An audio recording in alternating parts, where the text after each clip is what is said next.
Kemarin, presenter Uya Kuya mendatangi Polda Metro Jaya untuk menjalani pemeriksaan terkait laporan dugaan penipuan yang dilayangkannya. Ya, ditemani Astrid sang istri dan juga Dennis Karyesta, Uya dicecar dengan lebih dari 24 pertanyaan terkait kronologis hingga awal mula perkenalannya dengan terlapor Medina Zain. Lantas seperti apa Uya mengungkapkan kekesalannya lantaran niat baiknya yang ternyata malah disalahgunakan? Dan seperti apa pula Uya menanggapi uang 35 juta yang kabarnya telah dicicil Medina?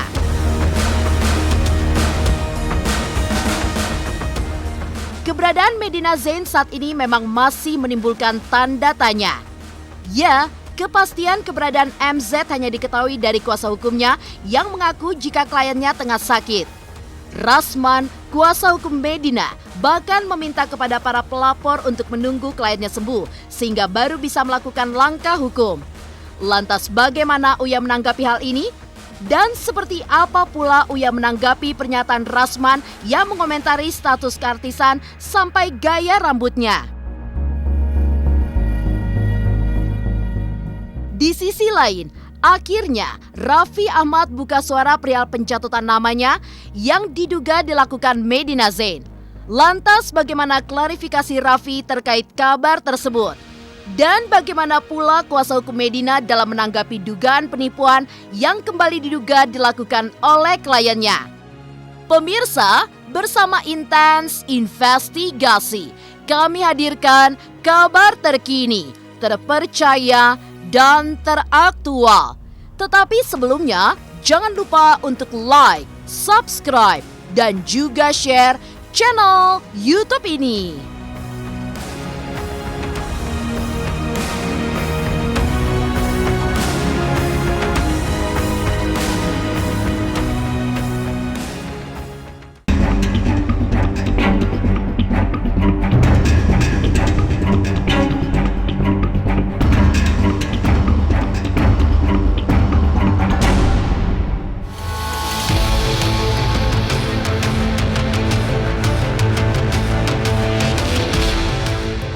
Setelah resmi melaporkan Medina Zain ke Polda Metro Jaya pada 15 Mei lalu, presenter Uya Kuya kembali mendatangi Polda Metro Jaya kemarin.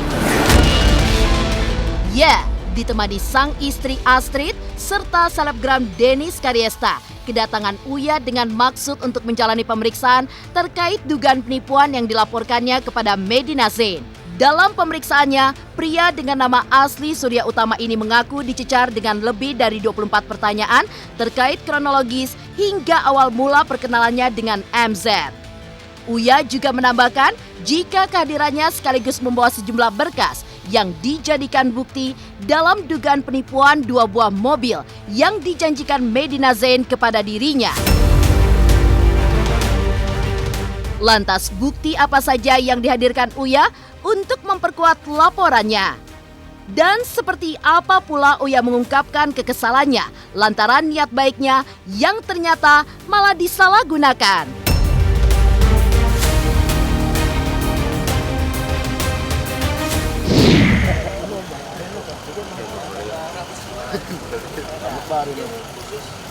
Krimsus di mana Pak ya? Mau ke dalam dulu, mau memenuhi panggilan polisi. Gue klarifikasi, habis ini kita ngobrol ya.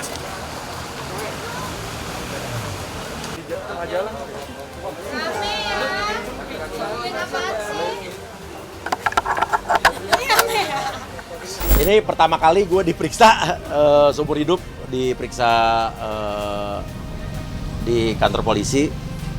Ya sebagai pelapor berarti ya, sebagai pelapor. Pertanyaannya banyak banget, ini berhubungan dengan kronologisnya sampai dari di mana pertama kali kenal Mbak M juga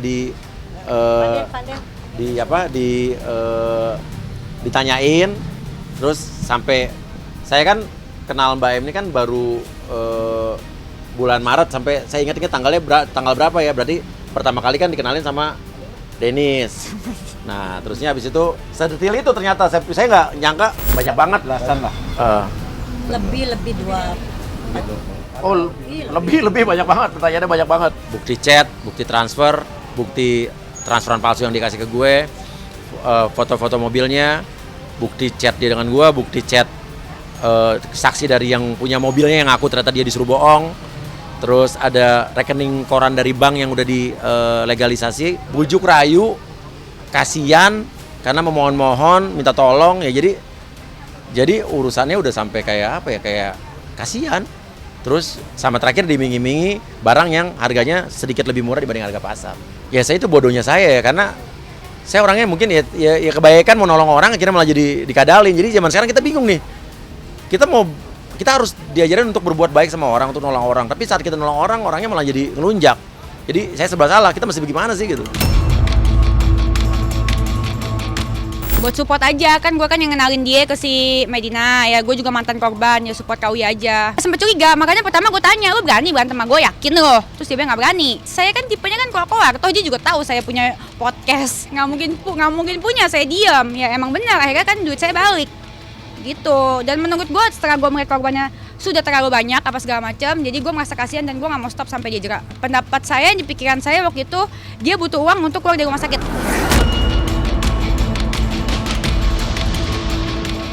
Ya, sebelum pelaporan yang dilayangkan Uya Kuya, pihak Medina Zain dikabarkan telah mencicil uang sebesar 35 juta dari 100 juta uang milik Uya. Akan tetapi, Uya pun tidak terima dan meminta agar uangnya dikembalikan secara utuh.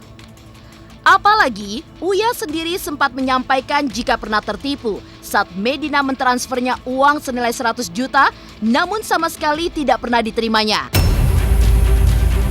Lantas seperti apa keinginan Uya dalam pengembalian uangnya?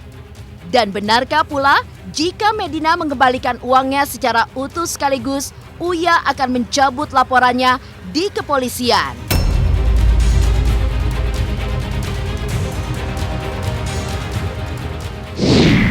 Ada lagi hanya 100 juta. Iya, 100 juta. Pokoknya saya sih jalani proses gitu. Kalau emang ini dan ini emangnya ada pidana ya, pidana emang ya. Dan ini kalaupun nanti masalah uang saya balik ke panggal, saya udah nggak peduli lah, udah.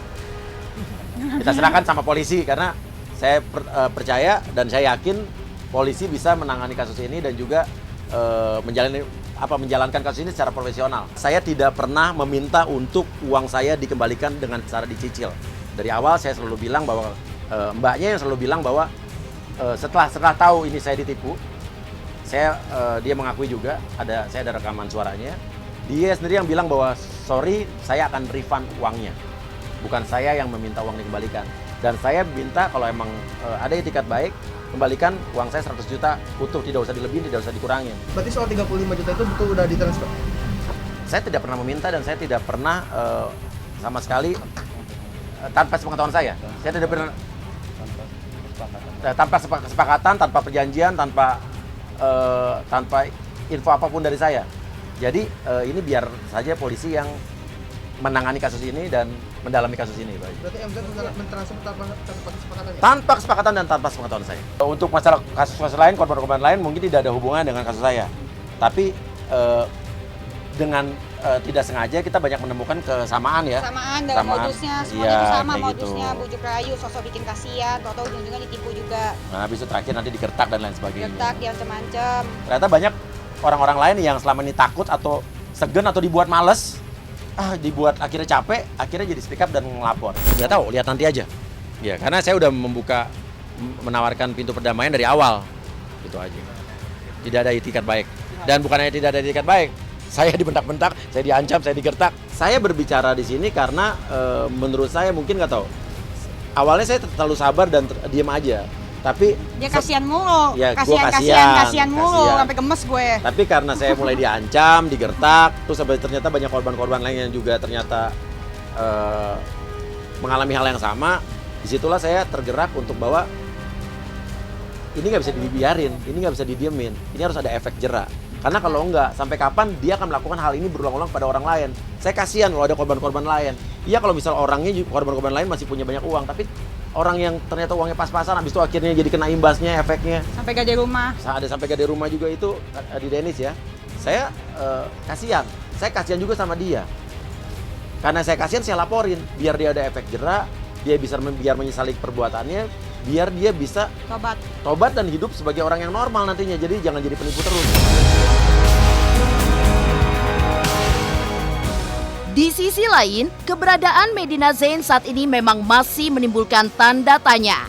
Ya, diketahui dari keluarga dan kuasa hukumnya, Medina sedang mendapatkan perawatan terkait penyakit bipolar yang dideritanya. Lantas bagaimana sikap Uya dalam menanggapi sakitnya Medina? Dan benarkah Uya siap menunggu Medina sembuh untuk mempertanggungjawabkan perbuatannya? Pemirsa, pastikan tetap di Intens Investigasi. Dan jangan lupa untuk like, subscribe, dan juga share channel YouTube ini. Halo, aku Bunga Zena. Saksikan terus Intens Investigasi yang tayang 3 kali sehari, Senin sampai Sabtu. Dan jangan lupa kalian like, share, dan subscribe.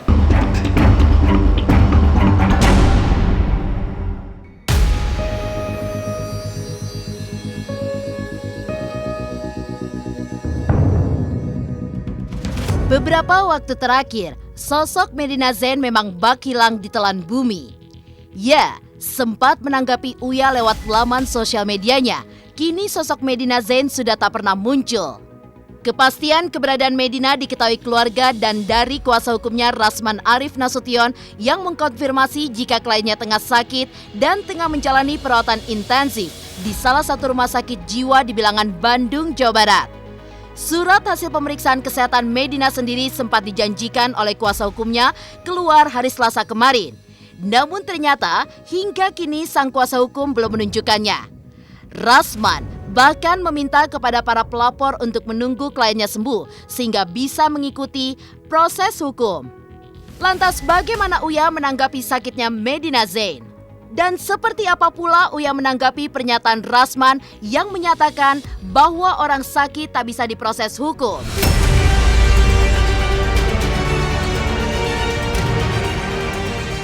Saya baru dapat informasi, Medi juga sedang dalam perawatan, alhamdulillah ada membaik. Nanti saya akan cek. Saya berdoa semoga Medina cepat sehat. Supaya semua terbuka dengan terang. Siapa, dan siapa. Kalau Medina nggak sehat, terus mau ngapain juga polisinya meriksa dia? Kan itu. Paling saya sampaikan sekarang kepada pihak kepolisian bahwa saya belum dapat laporan dari keluarga dan juga dari pihak rumah sakit bahwa Medi sudah kembali pulang dan sehat. Gimana? Medi kan sakit. Orang sakit tidak dapat diproses hukum. Orang pelaku tindak pidana korupsi saja, kalau dia sakit, tunggu dia sehat. Surat pemeriksaan Medina sendiri hari Sabtu kemarin sudah keluar apa gimana, Bang? Hari Selasa insya Allah akan dapat hasilnya.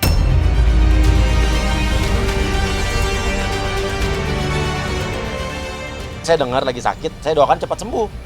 Itu aja, tapi saya tidak mencari tahu juga apa benar dia di rumah sakit mana. Saya ya intinya kan bukan hal saya juga harus mencari tahu dia sakit rumah sakit di mana gitu kan. Jangan digunakan buat dari hukum kali. Iya. Masalah orang sakit jiwa atau segala macam bisa dituntut itu saya nggak ngerti karena saya bukan ahlinya. Gua nggak bisa komen. Kalau ya ibaratnya kalau dia sakit atau lain sebagainya ya nggak ada hubungannya menurut gue sama penipuan yang dilakukan. Jadi biar polisi yang menjalankan kasus ini dengan serius. Orang sakit tuh emang tidak bisa diproses hukum katanya gitu kan. Tapi kan biarin polisi yang menjalankan tugasnya. Kalau emang sakit kan biar polisi yang ngecek. Dengan saya melapor dan sekarang udah laporan udah jalan, ya kan. Dan saya udah sekarang diminta diundang buat klarifikasi. Nanti biar polisi yang menentukan atau mungkin ya kalau emang dia sakit nanti ya polisi punya rumah sakit juga. Dia biar membuat rujukan harus diperiksa di mana. Kan ingat kan kasus-kasus yang beberapa tahun yang lalu bahwa ada orang yang tiba-tiba sakit saat harus menjalani proses hukum, terus ternyata akhirnya setelah diperiksa ternyata itu bohong, yang masuk bukan cuman tersangkanya gitu ya, pengacaranya juga masuk kan. Nah, gue ingat kasus itu. Tapi kan gue nggak bilang ini yang sekarang ini begini kan.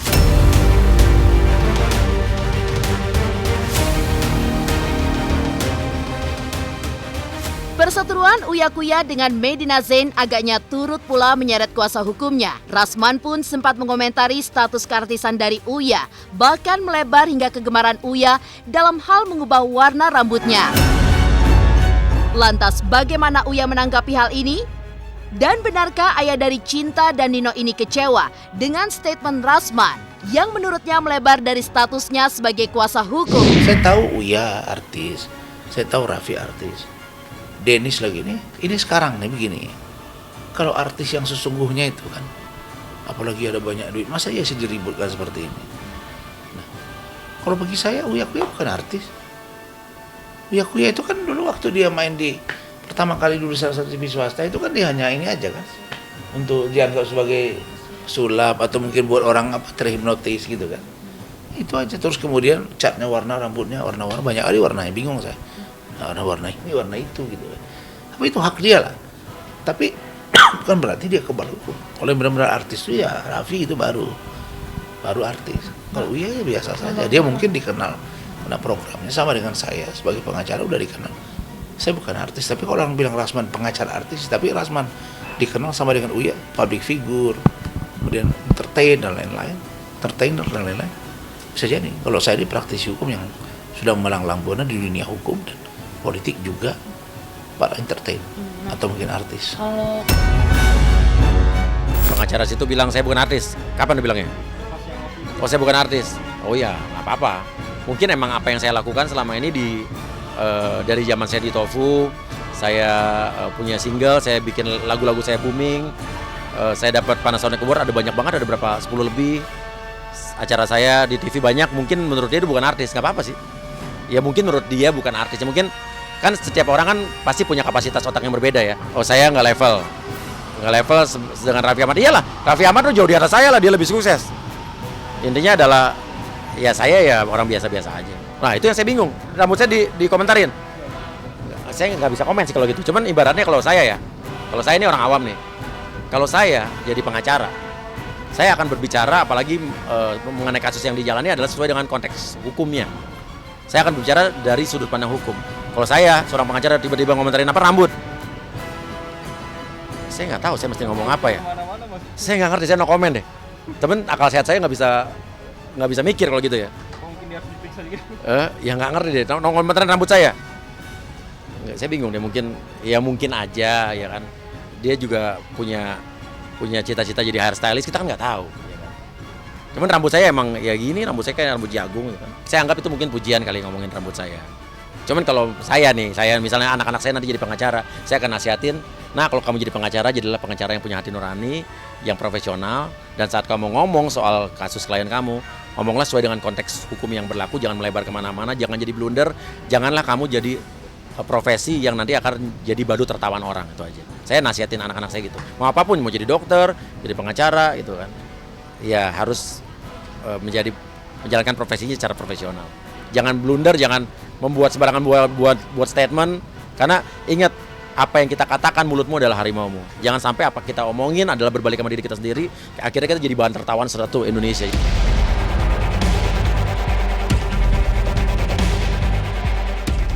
Di sisi lain, Raffi Ahmad akhirnya buka suara perihal pencatutan namanya yang diduga digunakan Medina Zain.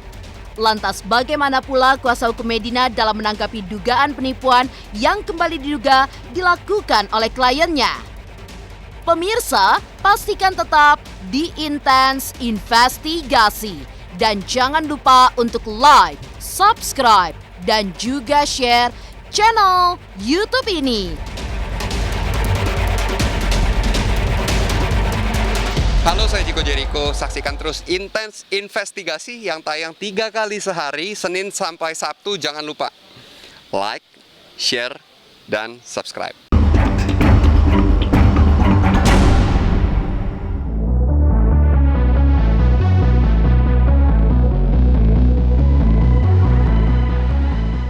Sejak munculnya nama Uya Kuya dan Dennis Karyesta karena dugaan penipuan Medina, nama-nama lain memang perlahan bermunculan.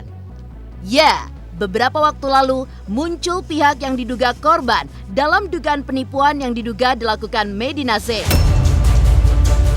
Ya, Terduga korban mengaku tertipu lantaran Medina mencatut nama Raffi Ahmad dalam sebuah kerjasama yang akan menjadikan Raffi sebagai brand ambassador. Dalam hal ini, Medina diduga menawarkan dan juga mengaku orang dari pihak Raffi Ahmad dan meminta sejumlah uang untuk memakai jasa Raffi Ahmad.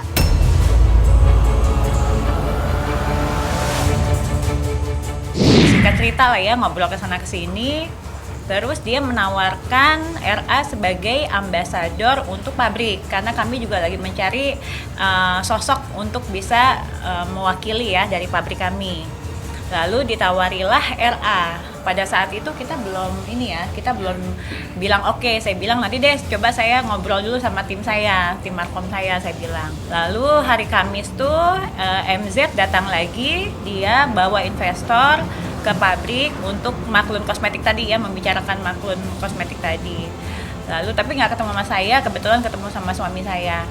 Terus hari Sabtu itu posisinya tanggal 30 April itu waktu saya mau baksos ke Garut, MZ tuh telepon saya gitu. Jadi pada saat telepon tuh, Bu, ini RA sudah mau nih Bu, sudah oke katanya. Kalau Ibu mau, Ibu DP deh sekarang.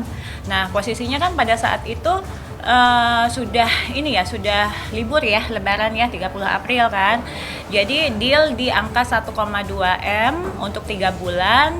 Kalau oke, Ibu transfer DP katanya. Artinya kan 50%-nya. Saya bilang nggak bisa kayaknya kalau misalkan pakai M-Banking. Mungkin saya DP dulu sebagai tanda jadi, saya bilang. Makanya saya transfer lah di situ 150 juta. Tapi ya MZ tuh minta cepet-cepet gitu. Jadi tanpa memberikan waktu kita berpikir panjang gitu loh ya. Jadi di sana MZ ini minta transfer ke atas nama, nanti saya bisa memperlihatkan gitu ya, ke atas nama siapa namanya? Sarah ya? Namanya nanti disebutkan ini. Ke atas nama salah satu itu, Jadi dia bilang nomor rekening rekannya mungkin. Jadi di sana kita transfer, Ibu transfer senilai 150 juta. Nah beberapa saat kemudian Ibu diskusi dulu sama tim. Nah kata tim di hall, akhirnya kita minta refund. Nah dikala refundnya lah yang bermasalah sampai detik ini.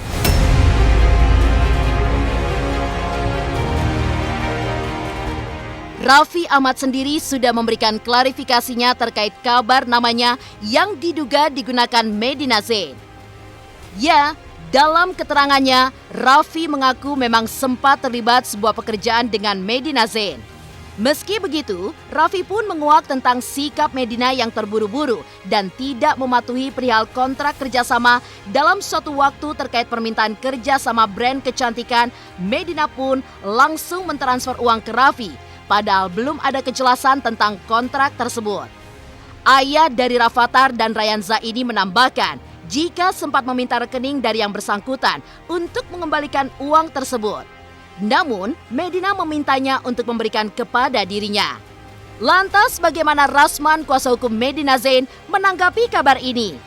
Dan benarkah pula Rasman kecewa dengan sikap korban yang mendatangi Uya Kuya untuk melakukan klarifikasi? Siapa itu? Siapa? dari RR. Hah? Oh, Rizky Ananda, itu di Bandung juga.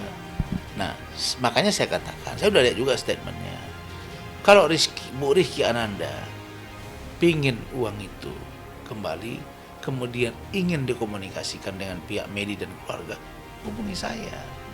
Kalau Anda cuap-cuap di mana-mana, emang legal standingnya Uya Kuya itu apa? Dia punya kanal YouTube mengundang orang, tapi kalau berkali-kali patut diduga ada mensreanya jahat untuk membuat ujaran kebencian. Hati-hati undang-undang itu.